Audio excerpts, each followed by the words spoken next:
Zee Marathi, चर्चाही होणारच।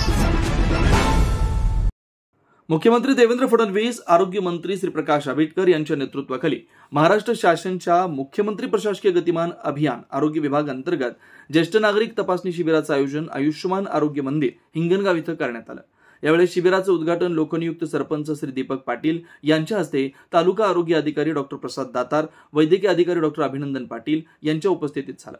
अभियान कार्यक्रम माहिती तसेच ज्येष्ठ नागरिक तपासणी का महत्वाची आहे, या अभियान अंतर्गत कोणत्या तपासणी केल्या जाणार याबाबत समुदाय आरोग्य अधिकारी डॉक्टर सत्यजित तोरसकर यांनी उपस्थित लाभार्थ्यांना माहिती दिली।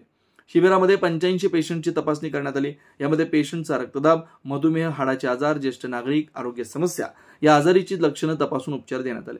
शिबिर पार पडण्यासाठी आरोग्य सेविका सौ संजीवनी हजारे, आरोग्य सेवक संदीप मगदुम, आशा सेविका आदींनी परिश्रम घेतला। प्रसंगी महावीर पाटील, बापूसो पाटील, विश्वास कोळी, प्रकाश पाटील यांच्यासह मोठ्या संख्येने नागरिक उपस्थित होते। विनोद शिंगे, कुंभोज।